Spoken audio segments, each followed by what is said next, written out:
So, Luke, how was the District of Columbia? It was okay, Michael. It was okay. The only issue which I said it would be too hot. Before it'd be too hot, and it was like 33 degrees. It was humid as fuck, and yeah, it was a nightmare to walk around basically.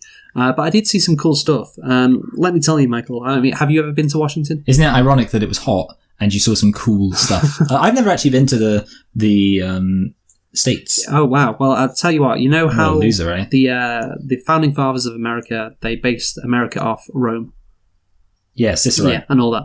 My God, like they really loved Rome. Like they were just a bunch of nerds, basically. Just a bunch of They were like reaboos. Yeah, exactly, reaboos. Like there's so much Roman style architecture like everywhere. Like just imagine these guys like they're just a bunch of nerds. Just like they're never going to accomplish anything in their life, and then suddenly like new land is found, and they're like, yay, we get to like play pretend Rome. Bunch of nerds, Michael. That's what I get from Washington. Yeah, imagine caring about politics.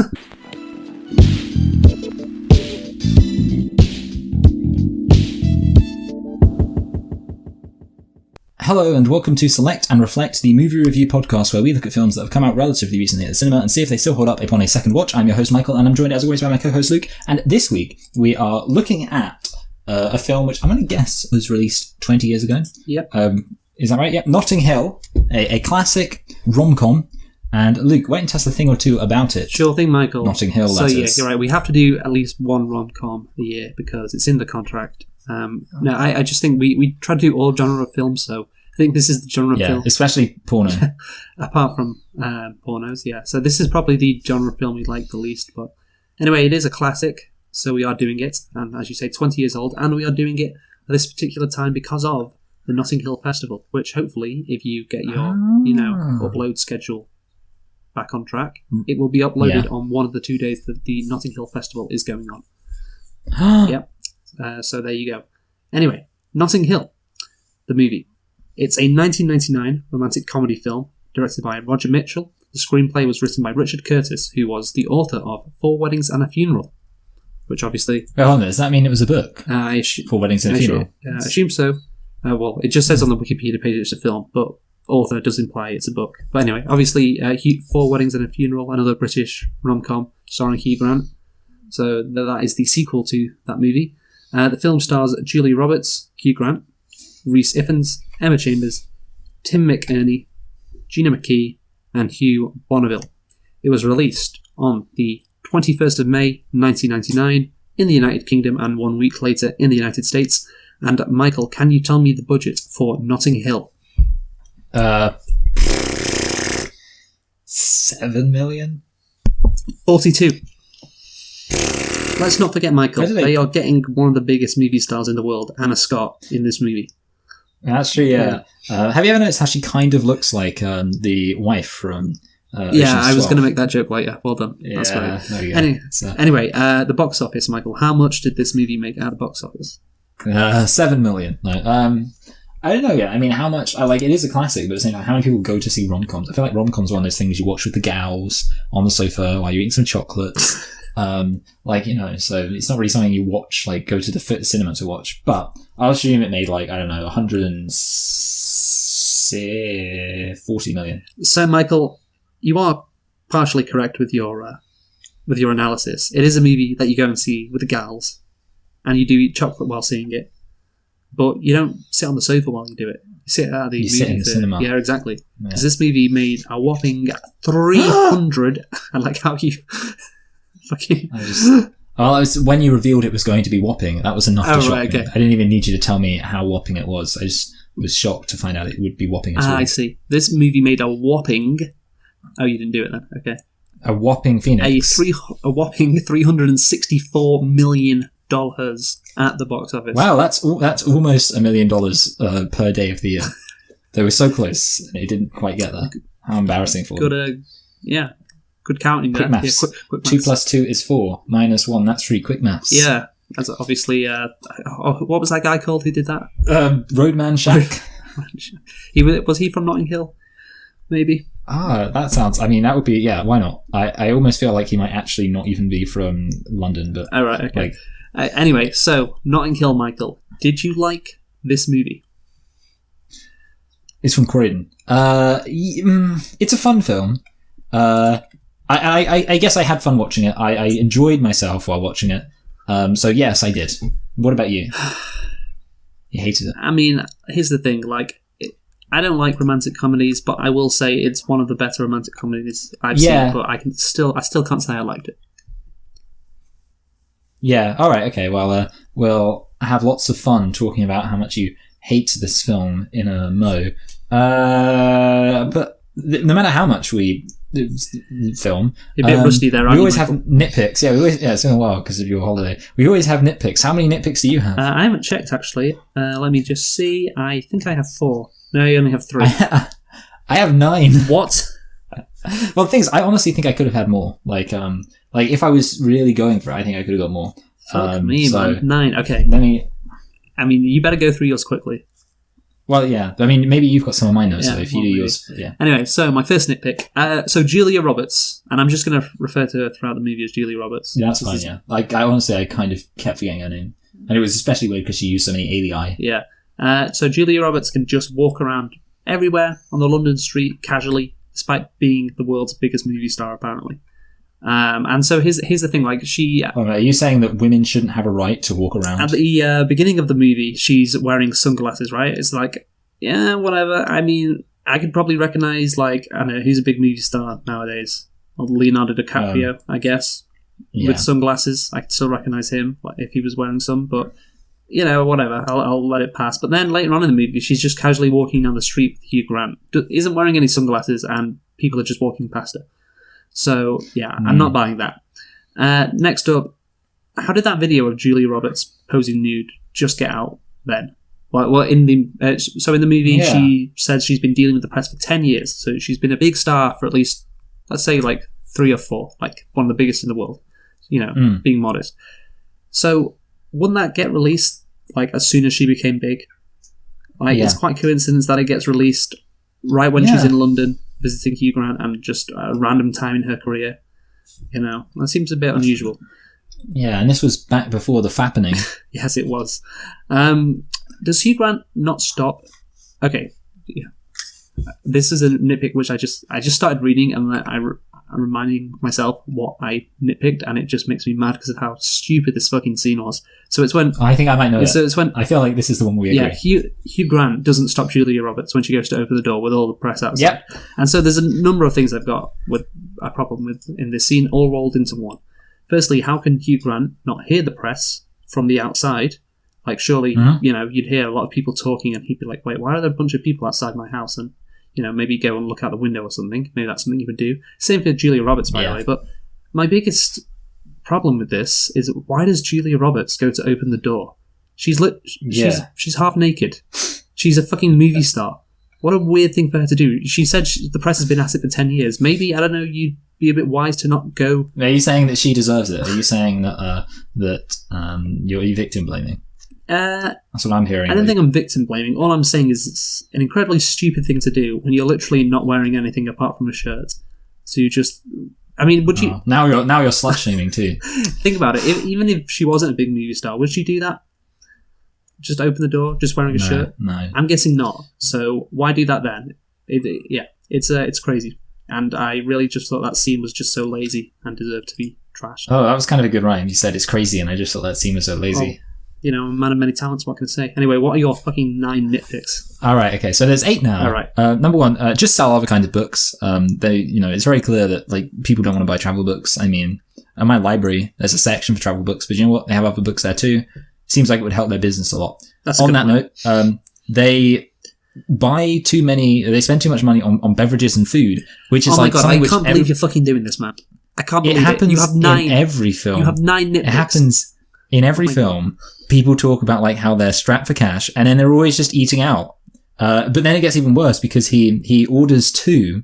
He said, "Oh, I'll have a half cappuccino to save money," and then he drinks it, and he's like, "Oh, do you want another one?" He's like, "Yeah." And it's like, that's not very, if you should have had forethought and realised you were going to want a whole cappuccino's worth, not get 2 halves. That's stupid. Idiot. You're unbelievable, Michael, honestly. You're unbelievable. Bow, bow, bow, bow, bow, bow.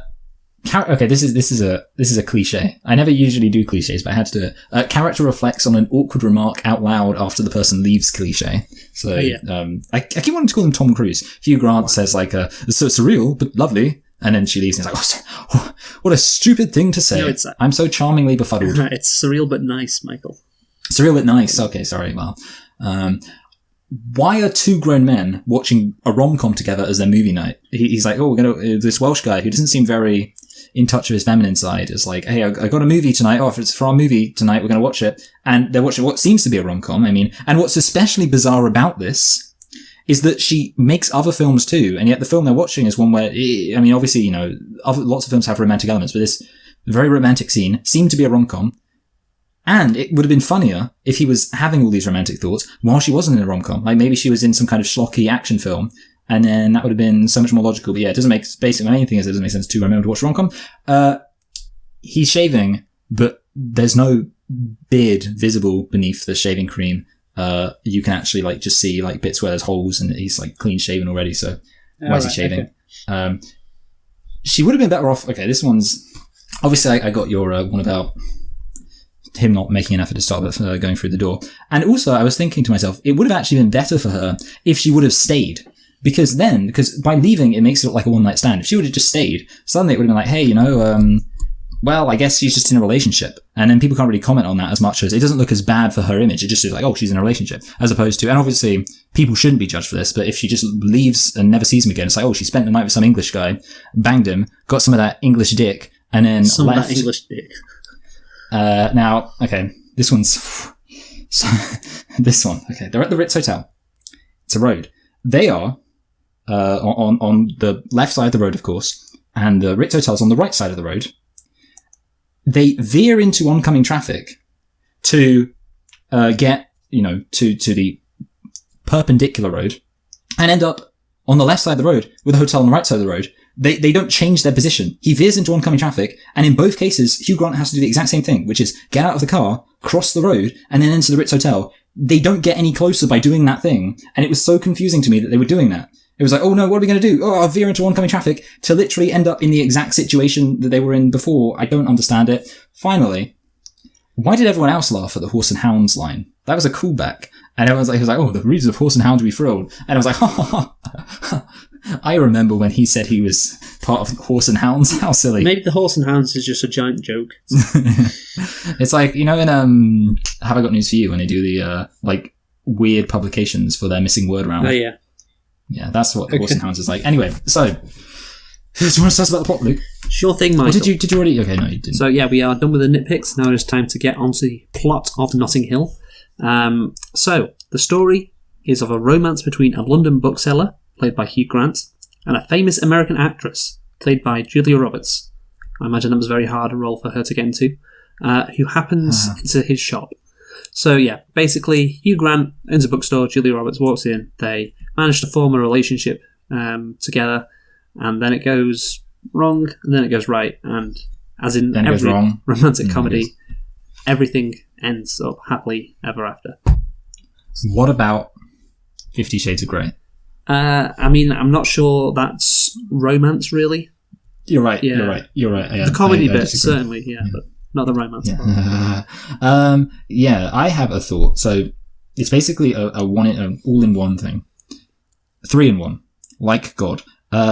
You accurately pointed out that everything's fine and then it goes wrong. I wrote down this film.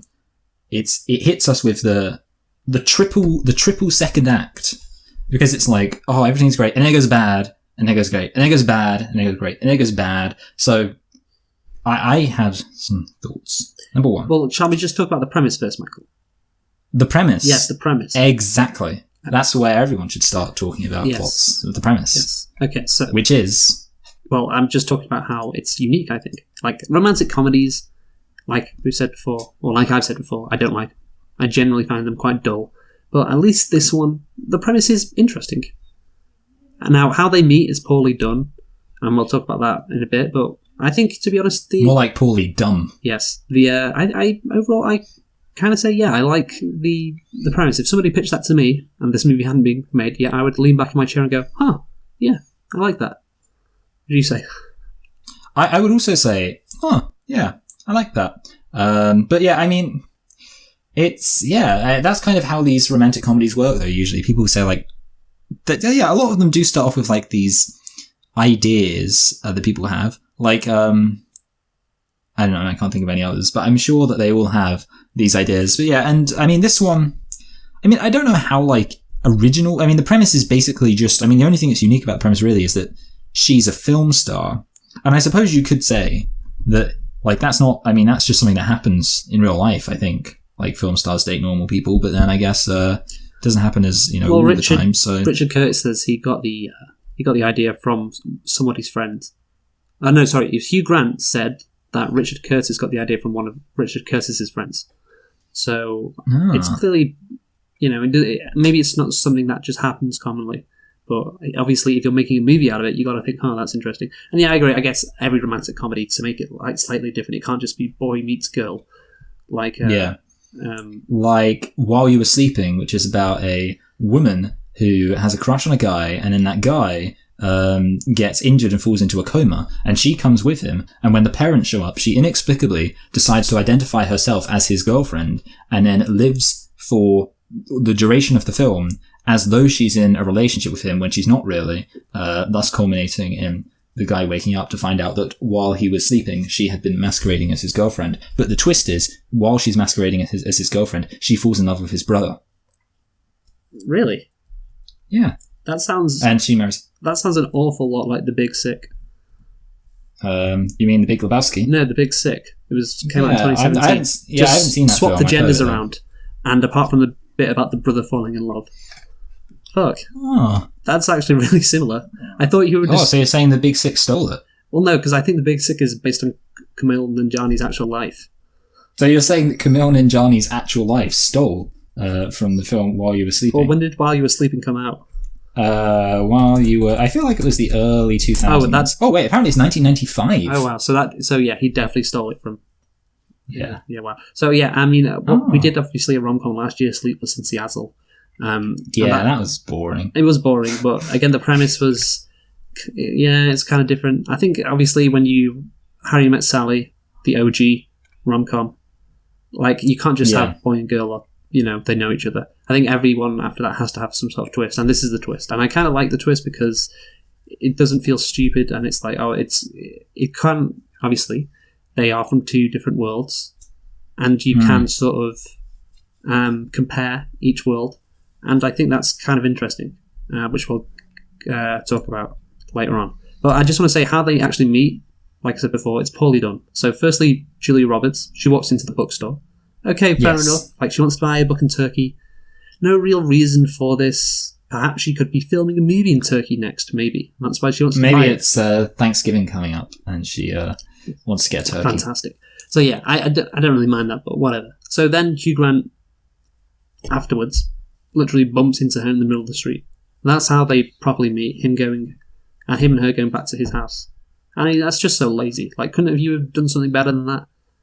I don't know. It just seems... Yeah, like maybe he bumped into her in Turkey. Yeah, maybe. Then she randomly kisses him out of nowhere when they go back in the house. And that's what starts off their romance. And it's just like... Of course, it's beautiful. Yeah, it's beautiful. But I was just like, wait, how did... There was no indication that she found him attractive. And then she just kisses him, and it's like, okay, like, just give me something why this would happen, Tell you why, Luke. It's because it's Tom Cruise. You ever heard? I keep doing. Why do I keep thought you were doing joking that? then. Every single time. I mean, like, I think maybe in my head, my brain is joking with my other part of my brain, and it keeps my brain is joking my mouth, and it keeps making it say Tom Cruise, even though it's Hugh Grant. I mean, I don't know why, Luke. I keep doing it, but anyway, the point I was trying to make is that maybe it's because he's so damn charmingly befuddled. Have you ever seen anybody more... I mean, you've seen some charmingly befuddled people in your time, Luke. Have you ever seen anybody quite as charmingly befuddled as Mr. Cruise? Why do I keep doing that? I thought you were definitely joking then. I don't understand, Luke. The names aren't similar. They aren't similar actors at all. There is nothing about them. Is it because they both have like one syllable first names and surnames? Is that it? Is that how complicated things have to be for your brain to fuck up? I have to do it like Tom Hanks. Like, it's remember Autumn Shank from The Simpsons? Yeah. Because good. I'm glad you did. Otherwise, that would have been Very embarrassing.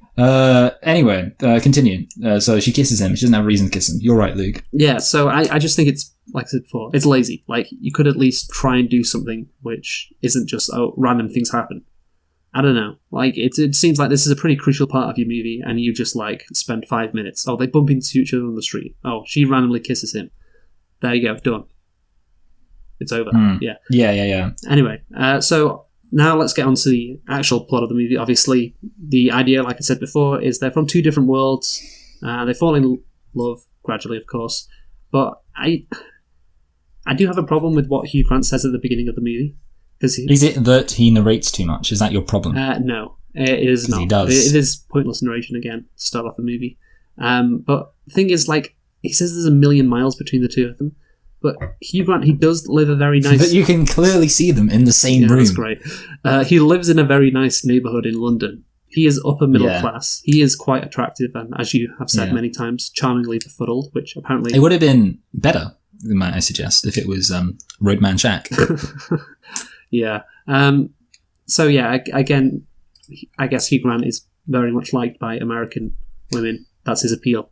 I mean, he's not Keanu Reeves in 1999, but still, he's a good catch, is what I'm trying to say. It would be a real, 1,000,000 miles away if he was from, Burnley. Now, that would be a movie. That would be a movie I'd like to see. Yeah, that's true, yeah. I would like to see that. Yeah. I do think... A This Is England Notting Hill crossover. Yeah. And I do think the makers of this film, they kind of perceive Hugh Grant's character as, ordinary, which is funny, and we'll get onto later when discussing Britain. But, yeah, again, they are from two different worlds, don't get me wrong, but I think the difference between the two isn't that big, is all I'm going to say. What do you think about that? Yeah, I agree. The difference between the two is, it's not 1,000,000 miles, basically. No, yeah, it's I mean, the Hugh Grant, I'm into him, and yeah, basically, if you just ignore the fact, what it comes down to is the only way they can make it like that is by giving him a ridiculous job that doesn't pay any money. Even though, why not just get an unridiculous job that does pay money? Why don't you just start? I never thought about that. Start a bookshop which sells more than fucking travel books. Exactly. Yeah. Why don't you just get a small loan of $1 million? I know. So here's the thing. Like we said, they're different and whatever, and as we've said, there are many trials and tribulations that they go throughout the movie. But I thought eventually what was going to happen when I was watching this movie the first time is Julia Roberts was going to give up her life.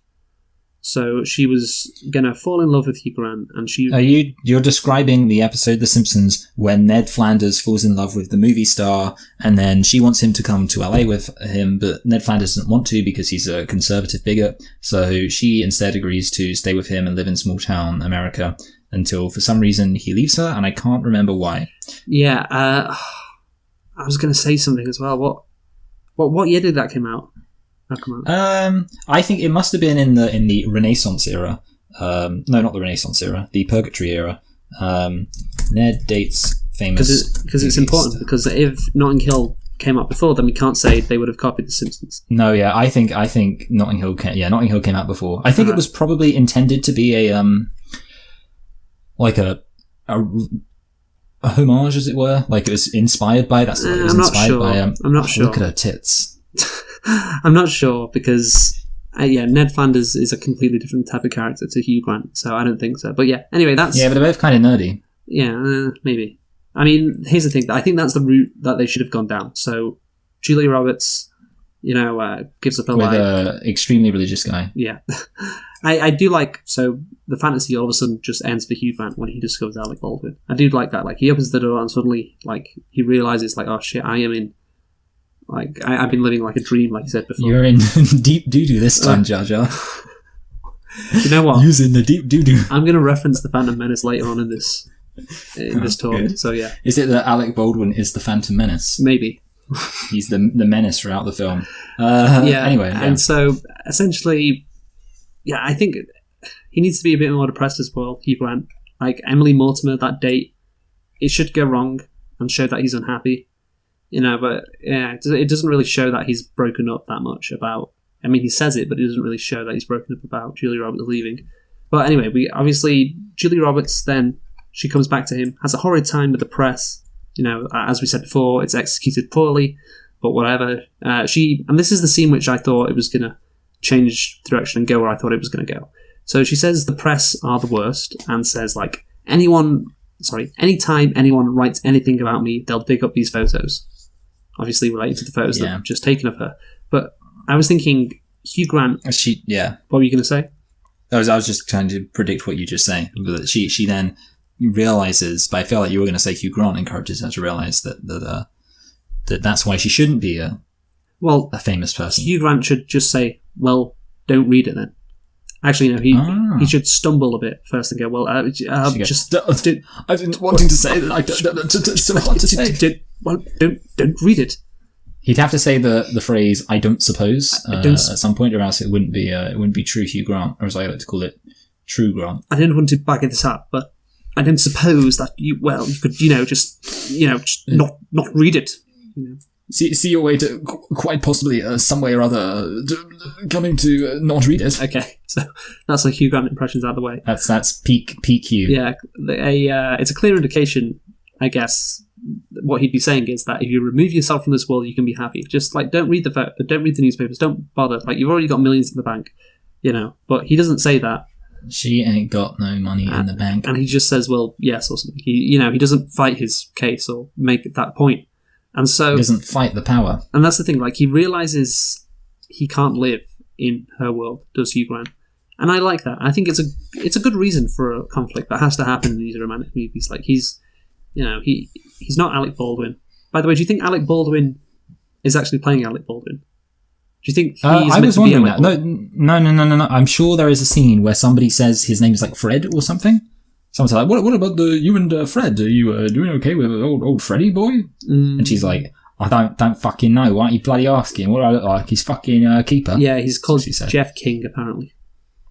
Yeah, well, he was simply jesting. Right, yeah. It'd be funny if he just was Alec Baldwin in real life, but whatever. So yeah, he realizes, he's not that. He can't deal with it. He realizes he's going to get cast aside just because he can't keep up with the world of Julia Roberts. And the best... I just write something, okay? What? Cast aside sounds like if you were to kill people who star in a film. Because it's like the cast of the film cast aside. Like homicide or... Very good. Yeah. So the obvious way to resolve this conflict is for Julia Roberts to give up her world.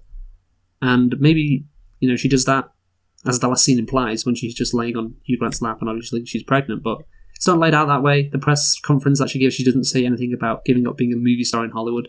I mean, she could just still be an actor in London, obviously. She doesn't have to give up her profession. I'm not saying, like... She could move on to starring in stage roles. That's what lots of actors do when they get tired of it. Yeah. That's what Rupert Grint's doing. Exactly. Like, I'm not suggesting that she, just give up her profession to suit Hugh Grant.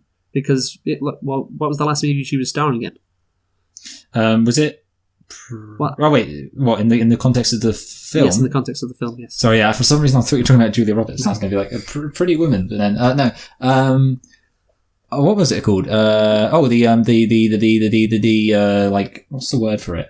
Period drama. Period drama, yeah, exactly. I didn't know, but I was hoping you would, and I could just say, yes, that's it. But anyway, yeah, you're right. It is a period drama, and obviously that was because Hugh Grant suggested it or said something about that particular period drama that she is acting in.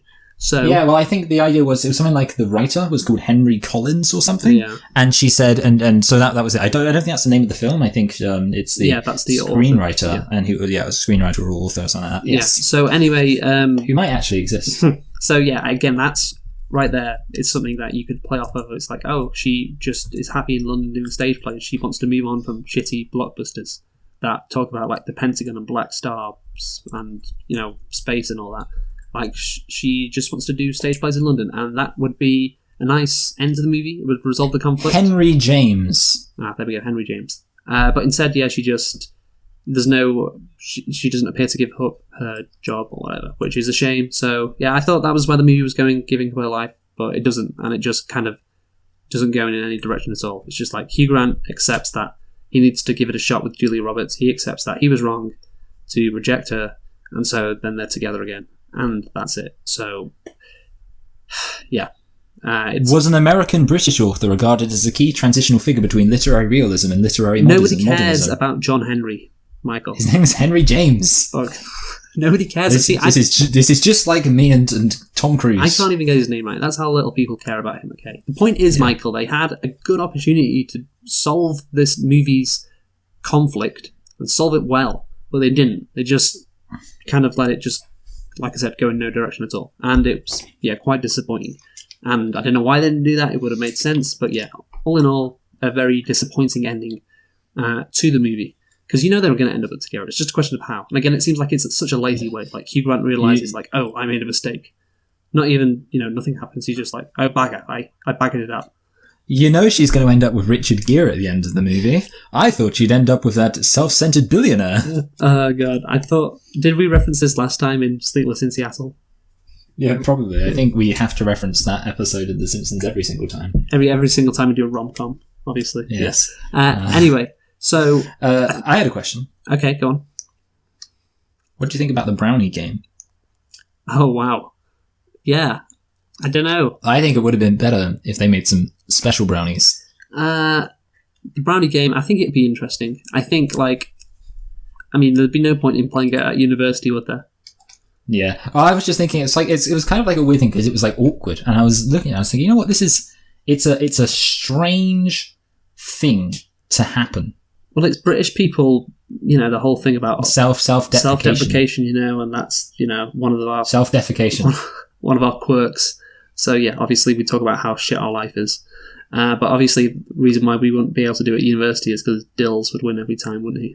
Yeah, what a loser. Anyway, Hugh Grant now, Michael. Unless you got anything to say specifically about the plot, I think we should move on to Hugh Grant.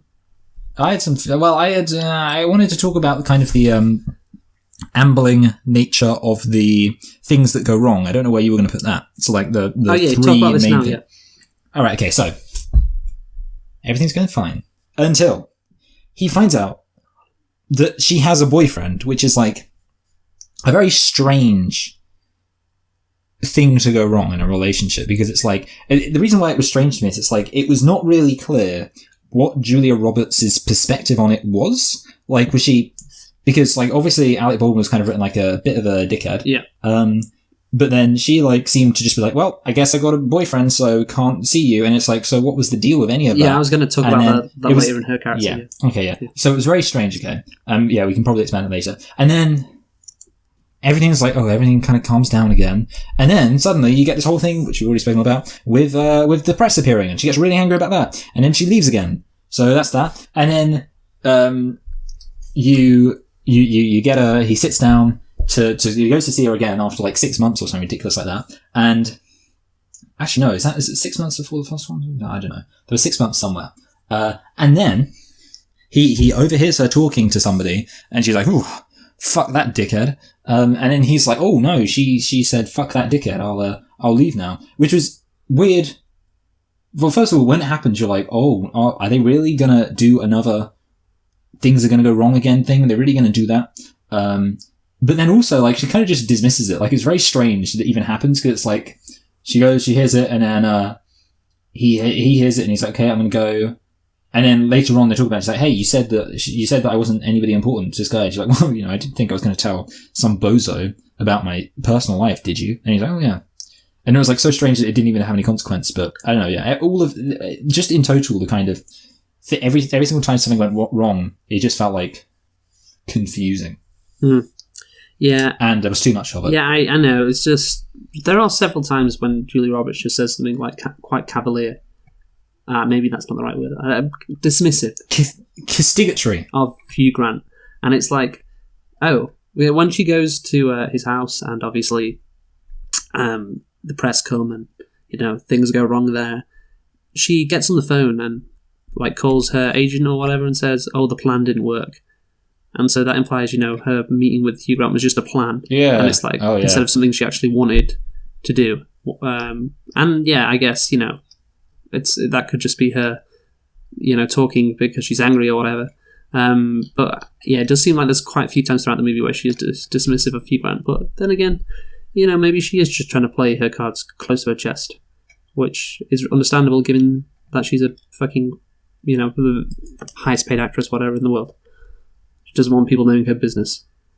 So there you go. Do you got anything else to say about the plot? No. So, well, actually, I guess we could say that running to the airport in a mad dash is a cliche, but they managed to fix it by having her be just about to go to the airport. Genius. But yeah, so Hugh Grant. Hugh Grant. Or should I say Huge Grant? Hugh Grant. So, thing is with Hugh Grant, his shtick, it gets so annoying after watching the movie for a second time. Just how, as you mentioned, charmingly befuddled he is at everything. There's this line, like he's on the phone to Julia Roberts, and he says, "Perhaps I could drop round for some tea later or something," which is like the way he says it on his face. It's like a parody of himself. It's like, the thing is, okay, do you know where my term charmingly befuddled comes I know from? where it comes from. The Family Guy episode. Yeah, it's like, but and that's the thing. That Family Guy, it's such a high class send. Yes, it is. Yeah, and I saw that clip actually, in preparation for this, just because I thought of Hugh Grant as well. That scene, and do you know what it says outside on the movie theatre? No, I can't remember. It What's it say? says Hugh Grant in "What's My Appeal." So clearly this was written by a man who's just like, why the fuck do American women like Hugh Grant? And it is because he is charmingly befuddled, and they like that. So I guess that is his appeal. It reminds me of the Benedict Cumberbatch appeal as well. You know that thing? Like, well, how can you like Benedict Cumberbatch? He's not even that good looking. He's posh and he's British and he's charming. He looks kind of evil though. Like, I don't know, Benedict Cumberbatch. Like, he doesn't even. He looks like. I mean, to me, Tom Cruise looks like charming. You know, you can tell just from looking at him that he's going to be pretty charming. If you just saw Benedict Cumberbatch, you'd be like, he's. Wait, when you said Tom Cruise before, did you actually mean Tom Cruise? I didn't mean Tom Cruise. Oh God. Why do I don't... Do you have Alzheimer's or something? Have I gone away and you've developed fucking Alzheimer's? It's so bad because I swear, I actually typed to somebody because I was like talking about... I was watching the film and I was kind of talking to someone while I was doing it. And I typed Tom Cruise to somebody. I don't know why I think Hugh Grant is Tom Cruise because they're not very similar at all. Yeah. But who knows? The important thing is Benedict Cumberbatch looks very weird. Yes, he does, I guess. And Hugh Grant, like you said, he's got that, those blue eyes and those rugged, charming schoolboy, or posh schoolboy looks, I should say. That's what I think of him when I see him. Just like, you definitely went to private school. It is the quintessential private school look he's got on his face, basically. Although most people who went to private school are really ugly. Everyone knows that. Yeah, I know. I know. Also, I don't think Hugh Grant, he doesn't quite have that really posh person stutter, sort of like that. Ben used to do it. He'd be like, I really don't know if you should be doing that, Michael. What was he saying there? When it's funny how that's the thing you pick out when you're doing something. I don't know. Probably, probably, I don't know, banging his girlfriend. Which girlfriend? Boom. All of them at once. Wow. Yeah, he had one per year. That was pretty good for him. Good going. Okay, so anyway, we got to get on to Julia. Actually, let me just say one more thing about Hugh Grant. Yes, we know how he stumbles to get his words out and all that, but how does he never in this movie get pissed off or angry at things like a normal human being would? Yeah, it's like he has to be so likable and, as we said before, charmingly befuddled. Like he just can't get pissed off and shout like. Fucking hell, Spike ruined it with him and Julia Roberts.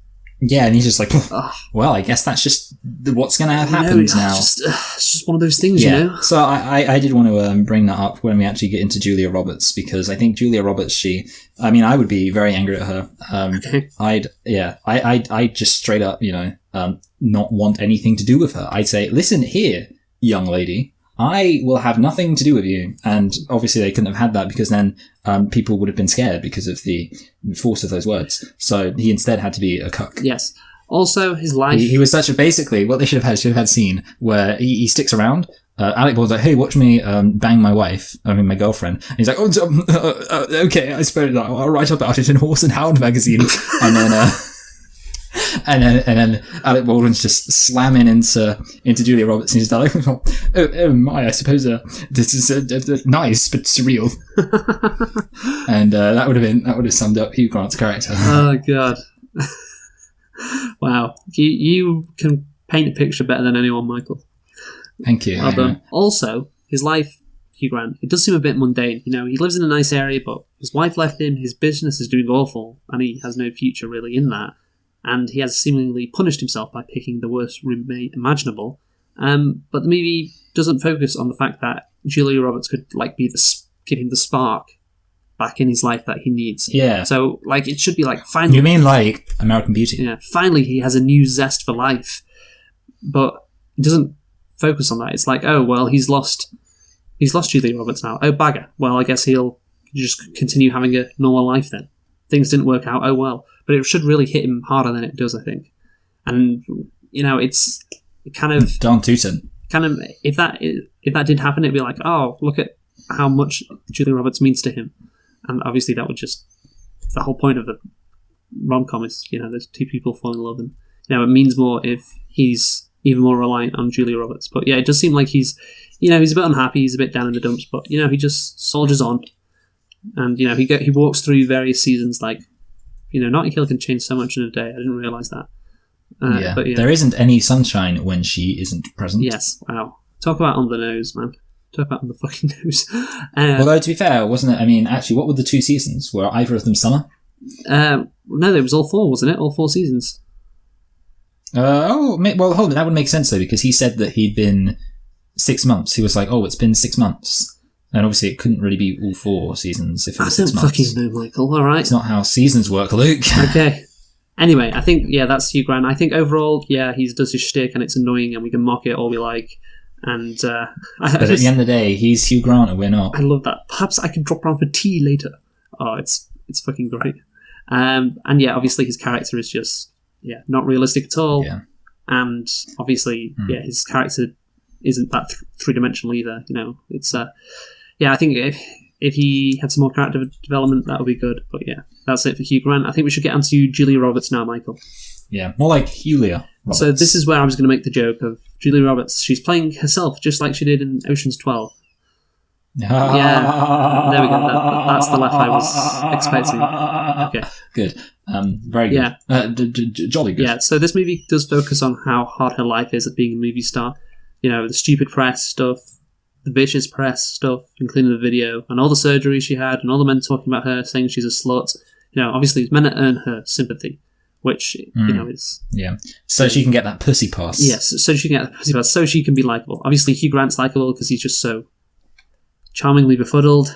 But, but to get Julia Roberts to be likeable, you need to make her life seem as, you know, shit as it possibly can be for a Hollywood movie star. But here's the thing about Julia Roberts in this movie. And you mentioned it before by like when, you know, she has a boyfriend and she doesn't tell Hugh Grant and you don't realise it. It's like comes out of nowhere, like, oh, she has a boyfriend. You never really get into her thoughts about why she likes Hugh Grant. Like, she's just there, it seems to be Hugh Grant's fantasy. And that's what it seems. Like, Hugh Grant, obviously, you know, it's pretty obvious why he'd want to be with Julia Roberts, but why would Julia Roberts want to be with Hugh Grant? Now, could be reasons, but it's never, like, spelled out. See, here's my thoughts. I think this relationship is undeveloped in a very nuanced way. Because I could see why somebody would be attracted to or like Hugh Grant. Because you know what? He's quite funny. He seems like very nice. Like there's loads of objective things Hugh Grant has going for him. But the problem is you don't experience Julia Roberts experiencing that. For example, while Hugh Grant is doing his whole routine, she kind of just seems cold and dismissive of it. Yeah, she doesn't really seem into him, and that's why again I was so surprised that she kissed him. Yeah, and then she kissed me. I think it's he. And so that's like the one hand. And on the flip side is Julia Roberts. It makes sense why Hugh Grant is attracted to her because she's a good-looking movie star, but I don't know what Julia Roberts brings to the table that would cause Tom Cruise to like Hugh Grant to like her. You know, every time you do it, I think you're joking, but then I realise, wait, no. I think, I almost feel like I should just, you know, pretend I'm joking and just say, you know what, Luke, from now on, as a joke, I'm going to call him Tom Cruise from now on. Maybe that way I'll end up calling him Hugh Grant. Anyway, so, Hugh Grant, it makes Hugh Grant look shallow. And it also makes her look like she's horrible. Or, you know, not horrible, but like there's nothing really to her. Like, there's nothing about Julia Roberts in this film that makes me think, oh, I wish I was dating Julia Roberts. Well, apart There's from the nothing fact in that this- she's a movie star. Yeah, that's the thing. Yeah, apart from the fact, so basically every single reason why I would want to date Julia Roberts is superficial. I guess this is my problem. Okay, at the end of this film, this is my brilliant summation of why there's a problem with the romance. At the end of this film, Hugh Grant has no reason. I nailed it. I mean, nailed it. Getting someone's name right. well done. That's how low the standard is. I nailed it. Hugh Grant has no more reason to like her than he did at the beginning of the film when she was just a pretty woman in the movies. In fact, if anything, he now has less reason to like her because he knows that she just jerks him around. Like, he probably, when he just saw her in the glamour mags and whatever else, and was like, oh, she's hot. She looks like a bit of all right. And she's rich and famous. He was like, he could have assumed that they get along really well. But then he meets her and she's like, uninterested in his main feature, which is like his awkward sense of humor. And then she just jerks him around all the time. Sometimes in a way that's like has humorous results, but is still kind of inconvenient for him, like having to do the whole interview thing. Yes. But then also jerks him around in ways that cause him a serious amount of distress. And so basically he's just, everything he's learned about her that he didn't know at the beginning of the film is negative. There's nothing I can think of, like literally the only example I can think of is where she does a good thing is when she makes him breakfast in bed. That's the only example I can think of where she seemed like nice. And also, she just ignores his advice about the turkey thing, which is just such a strange way to start the film because he's like a travel Shows expert. she's an independent woman that don't need. Yeah, no exactly. I advice. guess that's it. Yeah, but like, because he's like he owns a travel bookstore. That's like his thing. And he says, hey, you probably don't want that book. I mean, I'm a professional, but I would advise that you buy this book instead because it's better. And she's like, fuck you, bitch. And then she just spits in his face. You are right, by the way, actually. I hadn't considered this before. Because obviously, my mind went to superficial reasoning as well. Because I was like, well, obviously, I'm just talking about Hugh Grant liking Julia Roberts now. Because I'd be like, oh, well, obviously Hugh Grant likes Julia Roberts because she's a movie star. Like, obviously. But then when, you are right. Like, she doesn't actually do anything that appeals to...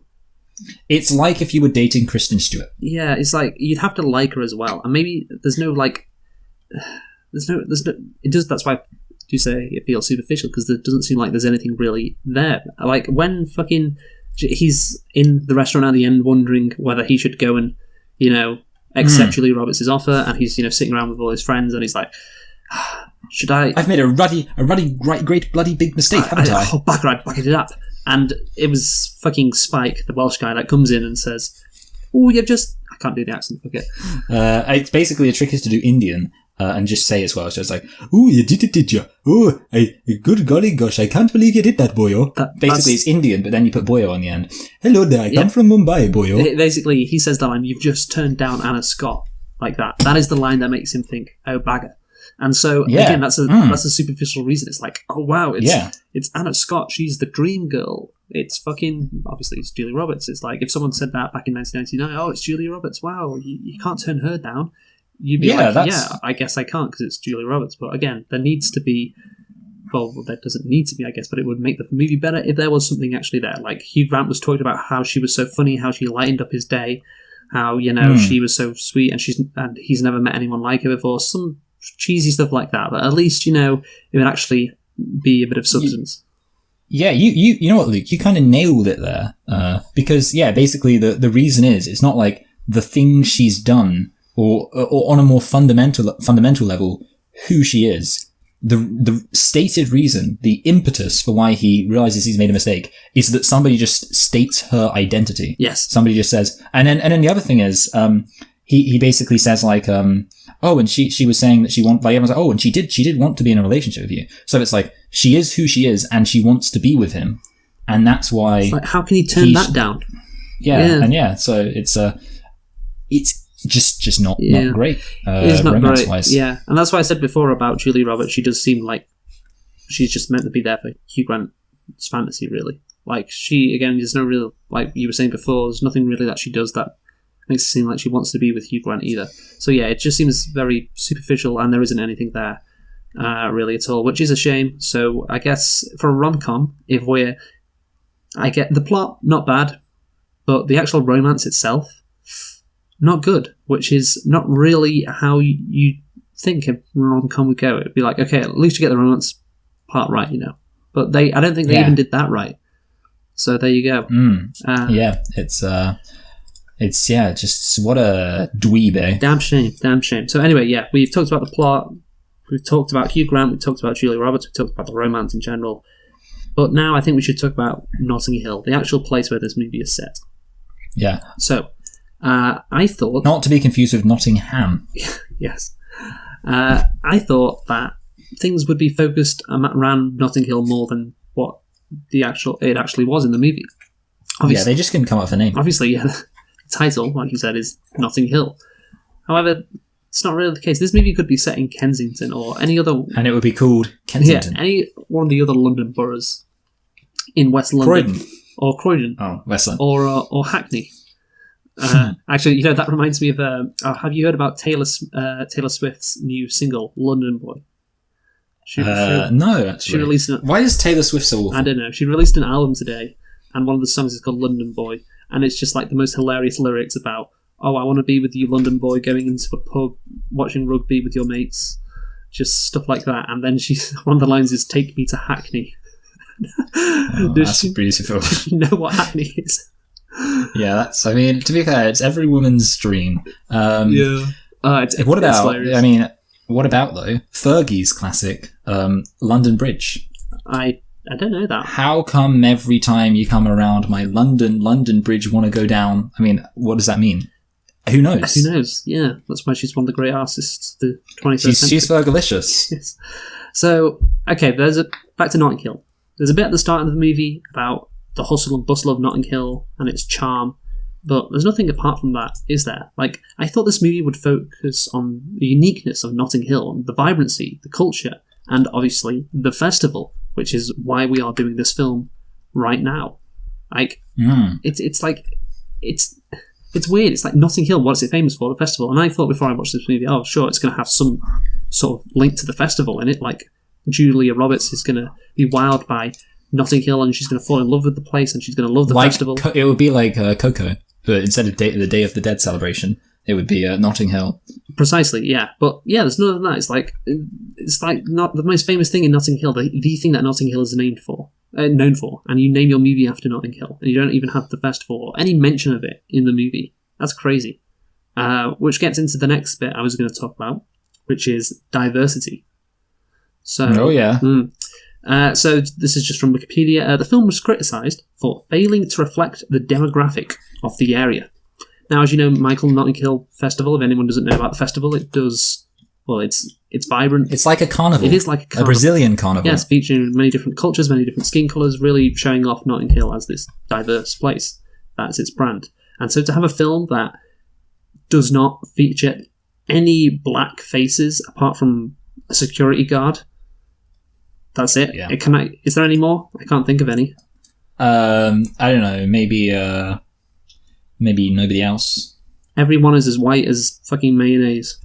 Like, it's crazy. Like, as white as the mayonnaise that the Welsh guy eats. Hey, look, there's diversity. There's a Welsh guy. There's a Welsh guy, yeah, I guess. There's a disabled person. You haven't really been thinking about how diverse the white people in this film are, Luke. That's a good point. Tim Adams, by the way, he wrote an article. Tim Adams. Oh. He's a writer for The Guardian. He wrote this in 2009, so yeah, when the title talks about New Labour, that's why.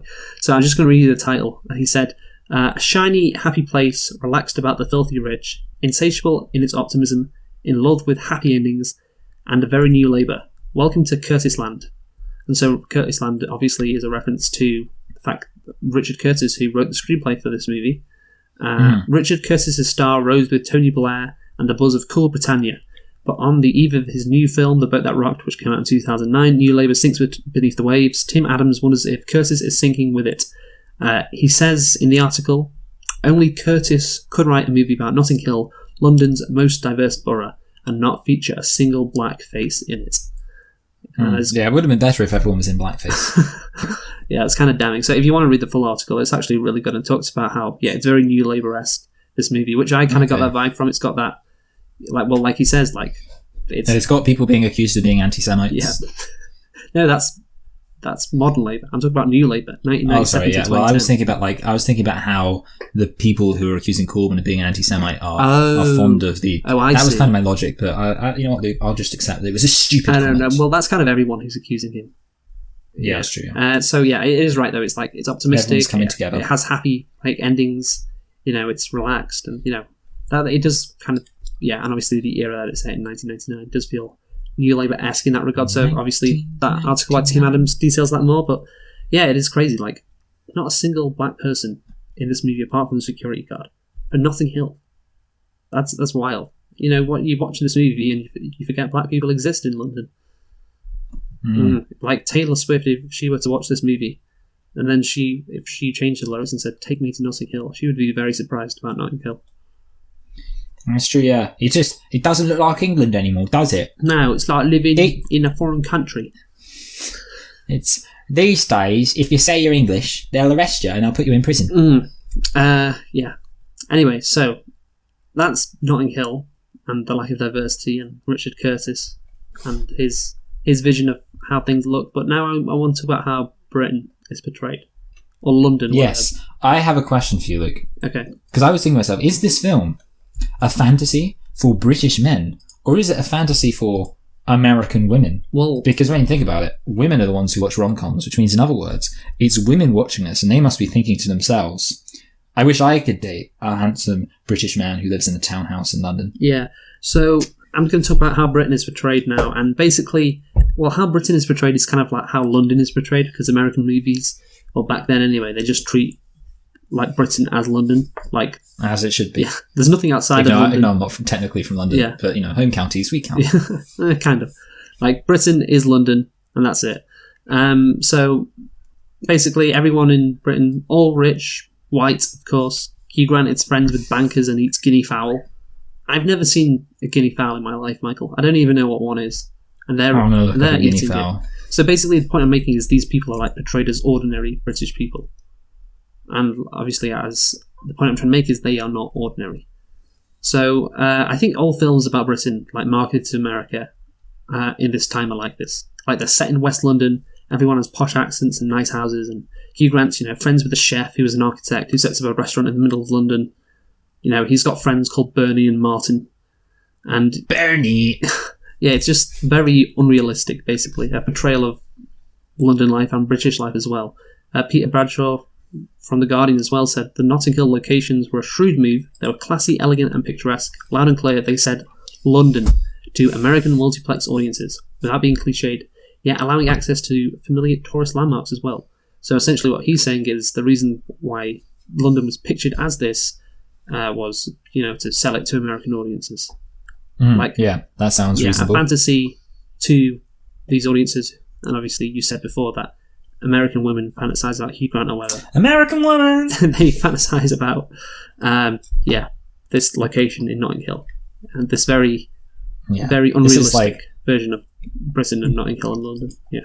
Basically, watching this film was like what it would have been like watching those, all those handsome British YouTubers who say like, all right guys, today in Brighton, where I live, which is a really nice place and totally reflective of the rest of England, we're going to be going and buying some designer clothes, like what you would be doing if you married me and we lived in Britain together. Like James Charles. And yes, like James Charles.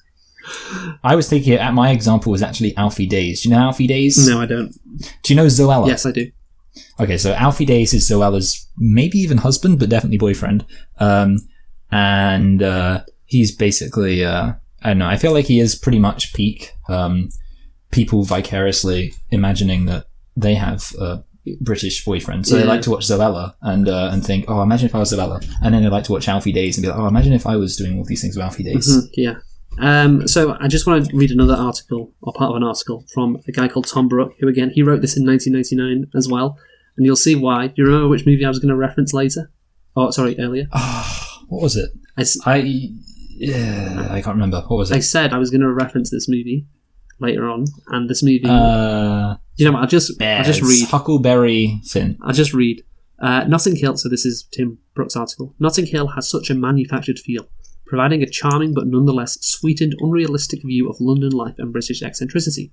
Also, by the way, his sister, as the stereotypical, ugly British woman who's, very hectic and all that. Very Goofy, erratic. yeah. Goofy, yeah, again.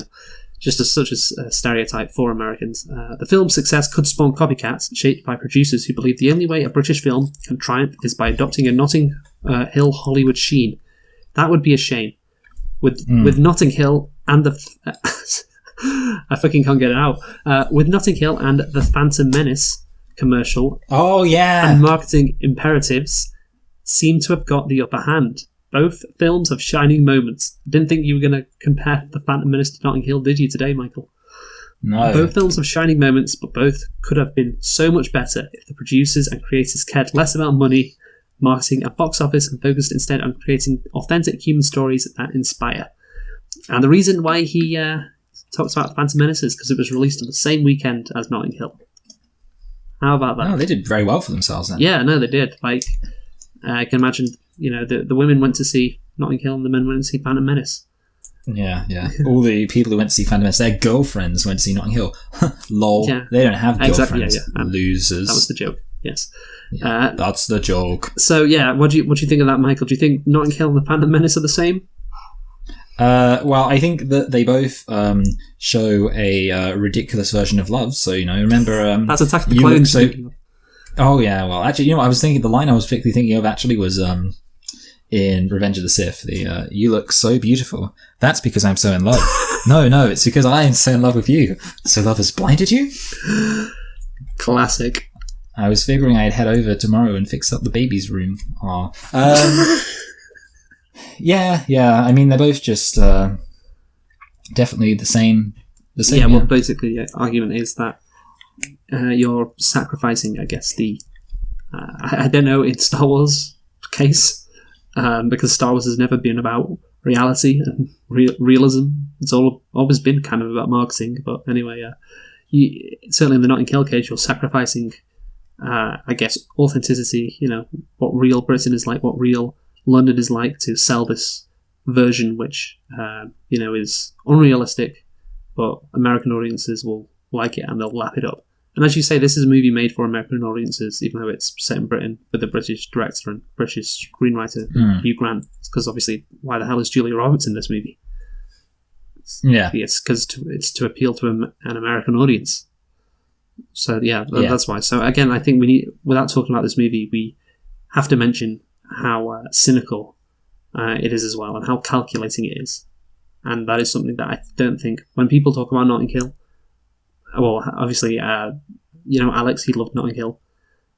Well, he loved it because of the old sexy pants Julia Roberts. Yeah. Oh, Julia Roberts. Oh, yeah. Oh, she looks like a bit of all right. Alex and Julia Roberts. That's the fucking Notting Hill romance I want to see. That would be brilliant. Oh, good. Anyway, so yeah, that's I guess that's what needs to be talked about, I guess, in this movie. Yeah. It's we can talk about the plot and the characters and all that, but yeah, underlying all of it is just this very cynical marketing attempt, which I don't think we can forget about. Yeah, you're right. I don't trust it as far as I can throw it. Yes. Anyway. And on that note, let's talk about how hilarious this film is. Oh, yeah, sure. I forgot we had the comedy. Probably should have put that in earlier, actually. Yeah, you're right, Luke. Yeah. I kind of we messed it up, Luke. Yeah, We're awful. Yeah. We should have had the humour after the romance. Anyway, I had 4 things I found. You know what, Luke? I found this film. I thought there were funny moments throughout, and I'll say this: I didn't even write down every moment that even every moment that I laughed out loud at. Maybe laughed out loud. I mean, the line between a breathing out and a laugh is blurred sometimes. But I found it quite funny. Do you have any specific things you found funny? Because I've got 4. Well, let me just say, I don't think there's any surprise that you found this funny, because what I wrote down is not that funny, but middle class funny.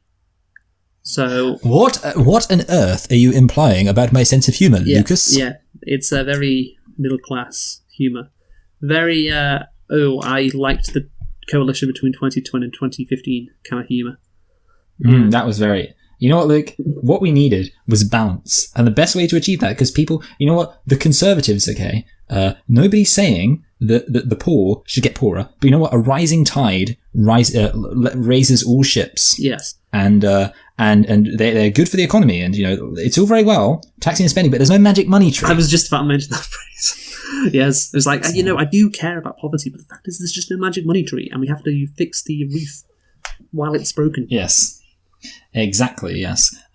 So, with all your delusional utopian fantasies aside, I actually have something here which I can't even remember, and maybe I'm lying about why it was even in here. Does somebody say the words fancy a fuck at some point? No, that's on the back of a t-shirt. Okay, yeah. Oh, yeah. I laughed at that. Okay, yeah. So, you know what? I couldn't even remember what it was. So that's not necessarily a great sign, but that was just the one which I was like, what is that? Because I wrote it down. The things I wrote it down the first time I watched it. And then, all right, okay. These are my 3 other ones. Okay. The guy tells the story about how he saw somebody and he thought it was, I'm not going to be able to remember the actors. But he says he saw it and he thought it was somebody, and it was like, and it could have been this other person. I don't even know who that other person was. And Hugh Grant was like, those people are exactly the same. So, they're very far away. And then Hugh Grant's like, it could have been anyone really. And he's like, and he's like, it's not really a classic anecdote, is it? Yeah. Certainly isn't. Ha ha. Fuck up. And okay. He wears the goggles to the cinema. How ridiculous that he would be wearing goggles. And they set it up because he said, so you had, so genius. They have the Welsh guy being like, wait there, I thought I would, hello there, I thought I would like to wear your wetsuit, boyo. And he was like, sure thing, Welshman. I can tell you're Welsh because you said boyo at the end. And then he's like, it came with goggles. They're prescription though, so don't break them. Setting up later on when he wears the prescription goggles because he can't find his glasses. So he wears the prescription goggles to the cinema. Last one. This is my favourite. When Hugh Grant, he goes to do the interviews and he's brought some flowers with him and somebody says, oh, you got some flowers with you? And he's like, oh, they're for my grandmother. She's very ill. So yeah. And then obviously he goes to see Julia Roberts and he gives her the flowers because they actually were for her. And she takes them and then he walks past the guy he saw and he was like, oh yeah, she's yeah, did that. And he's like, oh, she took your flowers. And he's like, yeah, bitch. Yeah. Again, it's just like. But you know who wasn't a bitch, Luke? Who? Margaret Thatcher. Yeah. Okay. She was what was right for the country at the time. Do you like the phrases cockwomble and wank puffin? Cockwomble. Yeah. So yeah, I guess it's just middle class humour. I don't find it that funny, but I imagine some people find it humorous. And yeah, I guess that's the thing. Like, I'm not sure Americans would find it that laugh out loud because it's more subtle. You know what? It was, yeah. I couldn't see Americans laughing at it very much. Because Americans they just don't get the subtle humour. No, they don't. The sophisticated humour that we have. Yeah, without a pie in a face, they don't know what to do. Exactly, it's true. Yeah, I'd like to have a pie in Julia Roberts' face, a cream pie. Oh dear, fucking dear. So there's the comedy. Obviously, you got mocking the life of celebrities, weirdos asking for autographs. How the interviews with the press are just stupid, weird kind of movies actors are in, which they're mocking like the nuclear weapon movie or the Pentagon movie or whatever, the movie that Julia Roberts was preparing to do. Yes, I'm betting the critics they must have loved all those scenes. While just chortling to themselves. Like, ha ha ha, yes. Oh, aren't movies and interviews stupid? They would have loved that. Obviously, you got Hugh Grant being awkward, or being charmingly awkward, or being charming in the face of awkward people. He's got a real diverse range when it comes to comedy. And obviously, Spike, comic relief character, always there to lighten the mood. By the way, how does he pay for rent? I'm just going to assume he's not the wealthiest individual. Well, Hugh Grant, I almost said Tom Cruise. I can't believe that. Hugh Grant is such a pushover that he just lets him get away without paying any rent. Yes. Okay. Well, I guess the comedy, it's funny if you've got brain damage, but yeah, exactly. It's brilliant. I loved it. I liked the bit where Hugh Grant climbed to the Burj Khalifa building. Okay. I also like the bit where he strapped himself to a plane while it was taking off. Okay. Well, again, that is, that's the comedy, I guess, it's subjective, as we always say, comedy. You liked it, I didn't, and we'll move on. And we'll move on to the conclusion. So do you want to go first, Michael? Yes, I do.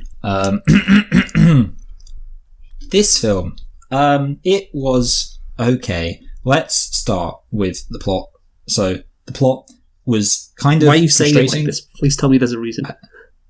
No reason. Is it because how formulaic the movie is, so you're trying to... I kind of wasn't prepared for having to do this, even though I said yes. It was like a deer in the headlights. Okay. Anyway, so the plot is very meandering, and that means that you're struggling to know what's happening at any given point. And when things do happen, they feel very unmotivated or random, and sort of just everything stops and starts, like with the things that go wrong in the relationship. Speaking of the relationship, the romance is very unconvincing / shallow, and this is a point which I was going to say earlier, but I figured I'd leave it to my conclusion. They ended this film with kind of like a montage, implying, I think, that they got married and possibly even that they had had children because it cut to children, but I don't know if that was just supposed to be a way of motivating the movement of the camera. Oh, did it? Yeah. So that's the final... I thought she just got really fat. So, actually, here's the thing. They had to do that because if this film had just ended, like, without that montage, I would just think to myself, well, they're clearly not staying together. Because, basically she goes constantly jerking him around and there's no basis for believing that she's really changed. So it seems like they really shouldn't even be together. There's nothing really holding them together. And the next time there's any kind of minor hiccup, it's going to fall apart again. Like, I don't really see how Julia Roberts is going to be able to be in a relationship with him next time like something minor goes wrong in their relationship. So not very good romance-wise. So to be honest, the main thing it comes down to for me is that I found the film funny enough that I enjoyed watching it, which definitely explains why it is that you didn't enjoy the film where I did, because everything else about it was not good. I personally just thought, this is fun, I'm having fun. Now, obviously, the caveat there is that humour is subjective, and I can't just judge things by that.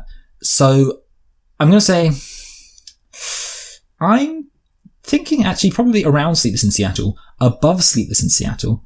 I'm going to go for above Next of Kin, and below Driving Miss Daisy, which is pretty middling 5, high middling. I'm going to give it a 6. Yeah. So this movie, Notting Hill, kind of an interesting premise, as we said. It's interesting and not stupid. Formulaic, though, as every rom-com is, but the random / stupid reasons for the formulaic things to happen are irritating. And it doesn't go, in terms of the plot, in the direction I thought it would, with Julia Roberts giving up her world, to accommodate Hugh Grant, who's clearly concerned about getting pushed away or, just spit out by the whirlwind that is Julia Roberts' life. And yeah, I just do think the ending, as well as the start, it's just quite lazy. The romance, as we said before, is poor, it's superficial. It doesn't really dive into, why two people would fall in love with each other from different backgrounds. It does just seem like Hugh Grant wants to be with Julia Roberts because Julia Roberts is the ultimate fantasy woman, and Julia Roberts wants to be with Hugh Grant. Well, I don't know. It's not really explained, to be honest, and that is an issue, obviously, with this movie as well. Notting Hill, the place, obviously doesn't mention the festival, which is weird. Doesn't mention, anything about Notting Hill, and it's shockingly undiverse as well for being set in a very diverse neighbourhood. And yeah, obviously that then lends into the cynical marketing side of the film, which is like, oh, we got to make this like heaven for when American people think of London, we want them to think of Notting Hill, like the most wonderful place, which is so cute and charming, and everybody's white and everybody's rich, and now whenever people get wood, they'll think of Trojans. Yeah. And everybody's got posh houses, and yeah, everybody's just living like a dream.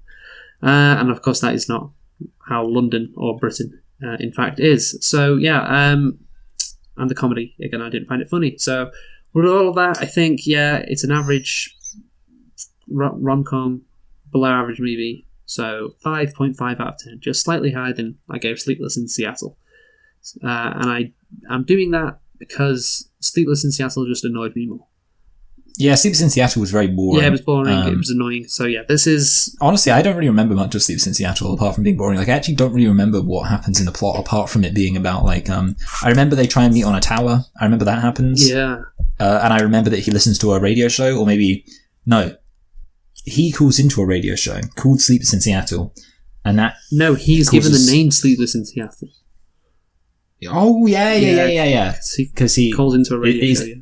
his pseudonym. Yeah, his pseudonym. So yeah, that's that. So yeah, we have concluded on Notting Hill because of the festival, which again, ironically, isn't mentioned in the movie Notting Hill. So yeah, 20-year anniversary of that movie. And what are we doing next week, Michael? We are doing a little film called The Shawshank Redemption. Yeah, a lot of pressure on this. Perhaps the Red Dead Redemption. the greatest movie of all time, and we're reviewing it. So yeah, let's see if we're up to the challenge, Michael. Big day for all of us. Anyway, so thank you for listening. We've been selecting and reflecting on Notting Hill because of its 20-year anniversary and the fact that the carnival hopefully will be going on when this is uploaded. Hopefully, Michael. Yeah. Join us next week for The Shawshank Redemption. Who have you been, Michael? I've been Michael. And I've been Luke. Thanks for listening and goodbye. Good Michael.